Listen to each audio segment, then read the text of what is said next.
दोस्तों सोचो, एक कंट्री जो दुनिया को बोलता है कि फ्री मार्केट बेस्ट होता है, ग्लोबलाइजेशन सबके लिए फायदेमंद है, लेकिन जब उस कंट्री को लगता है कि उसका फायदा कम हो रहा है तो रूल्स अचानक से चेंज हो जाते हैं, टैरिफ्स बढ़ने लगते हैं, वीजास टाइट हो जाते हैं, ट्रेड डील्स रुक जाती हैं और ये सब कुछ होता है विदाउट अ वॉर। तो आज की वीडियो में हम ये नहीं समझेंगे कि ट्रम्प इंडिया को पसंद करते हैं या नहीं। आज की वीडियो में हम समझने वाले हैं ट्रम्प स्टाइल पॉलिसीज इंडिया की इकोनॉमी पर प्रेशर कैसे डालते हैं, ये प्रेशर डिस्ट्रक्शन क्यों नहीं है और लिवरेज कैसे है, और इंडिया के पास कौन से स्मार्ट ऑप्शंस हैं इस प्रॉब्लम को डील करने के लिए। तो चलिए वीडियो को शुरू करते हैं। मैं हूं सौरभ और आप देख रहे हैं अनफोल्ड इंडिया। सबसे पहले दोस्तों बात करते हैं ट्रम्प के इकोनॉमिक माइंडसेट की। ट्रम्प का एक बेसिक बिलीफ है, अमेरिका को लॉस हुआ तो मतलब सिस्टम अनफेयर है, इसीलिए उनका सॉल्यूशन सिंपल होता है, मल्टीलैटरल टॉक्स कम करो, बायलैटरल प्रेशर बढ़ा दो। वर्ल्ड ट्रेड ऑर्गेनाइजेशन जैसी बॉडीज ट्रम्प को तो बिल्कुल पसंद नहीं। वहाँ उन्हें लगता है कि रूल्स सबके लिए सेम होते हैं और ट्रम्प प्रेफर करते हैं 1-to-1 डील्स, जहाँ अमेरिका के बड़े साइज का एडवांटेज काम आए, और यहीं से टैरिफ उनका फेवरेट वेपन बन जाता है। दोस्तों टैरिफ का मतलब होता है तुम्हारा माल महंगा कर दो ताकि तुम कॉम्प्रोमाइज करो। ज्यादातर लोग टैरिफ को टैक्स ही समझ लेते हैं, लेकिन रियलिटी इससे काफी डिफरेंट है। जब यूएस टैरिफ लगाता है तो इंडियन एक्सपोर्टर्स का प्रोडक्ट महंगा हो जाता है, यूएस बायर्स अल्टरनेटिव सप्लायर्स ढूंढता है और ऑर्डर्स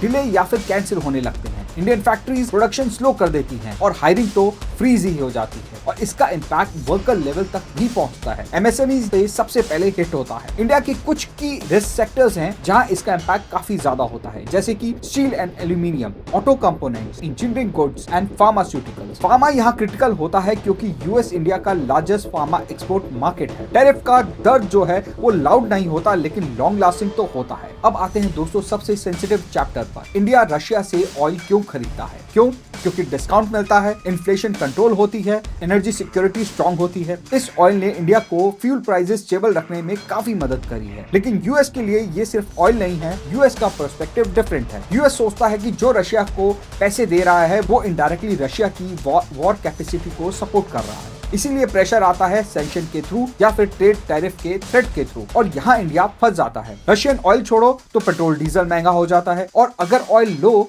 तो एक्सपोर्ट का प्रेशर आ जाता है। ये सिर्फ इकोनॉमिक डिसीजन नहीं है, फॉरेन पॉलिसी स्ट्रेस भी है, और एक अंडररेटेड इम्पैक्ट भी होता है जो है कॉन्फिडेंस। जैसे ही टैरिफ या फिर सैंक्शन की न्यूज आती है तो फॉरेन इन्वेस्टर कॉशियस हो जाते हैं, रुपये पर प्रेशर आ जाता है और स्टॉक मार्केट वॉलेटाइल हो जाते हैं। इवन अगर एक्चुअल डैमेज बाद में भी आए, मार्केट पहले ही रिएक्ट करने लगता है। इसीलिए ग्लोबल ट्रेड हेडलाइंस इंडिया के मिडिल क्लास तक इनडायरेक्टली पहुंचती है, जैसे कि EMI, fuel prices, imported electronics और इन्फ्लेशन एक्सपेक्टेशन। और इकोनॉमिक सिर्फ नंबर नहीं होती, सेंटिमेंट्स भी होती है। इंडिया यूएस ट्रेड का एक हिडन पिलर भी है, जैसे कि सर्विसेज, आईटी टैलेंट और स्किल्ड माइग्रेशन।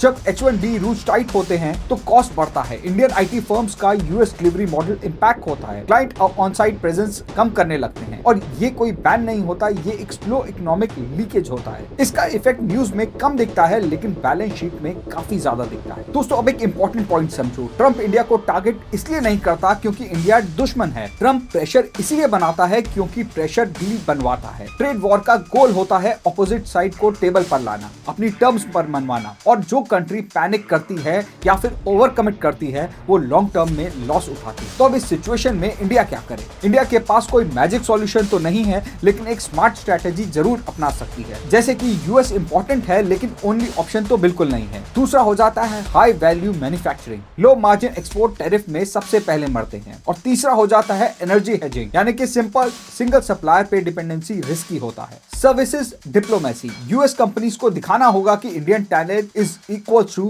US competitiveness. और लास्ट ऑप्शन है patience in negotiation. Trade deals pressure में साइन नहीं होती, इंडिया को ये याद रखना होगा, जो इकोनॉमी कामली नेगोशिएट करती है वही लॉन्ग टर्म जीतती है। तो ट्रम्प इंडिया को डिस्ट्रॉय नहीं कर रहे, ट्रम्प प्रेशर टेस्ट कर रहे हैं, और प्रेशर का असली पर्पस होता है कंट्रोल का लेवल समझना। इंडिया के लिए असली सवाल ये नहीं है कि ट्रम्प क्या चाहते हैं, असली सवाल ये है कि इंडिया कितनी देर तक अपने ग्राउंड को होल्ड कर सकता है बिना इकोनॉमी को नुकसान पहुंचाए, क्योंकि आज की दुनिया में वॉर गन से नहीं पॉलिसी से ज्यादा लड़ी जाती है। दोस्तों कमेंट करो, इंडिया को कॉम्प्रोमाइज करना चाहिए या फिर लॉन्ग टर्म स्टैंड लेना चाहिए? अगर आपको चाहिए ग्लोबल पावर गेम्स का clear breakdown, India centric analysis, तो अनफोल्ड इंडिया को सब्सक्राइब करो। मिलते हैं आपसे नेक्स्ट वीडियो में, तब तक के लिए धन्यवाद। Stay safe.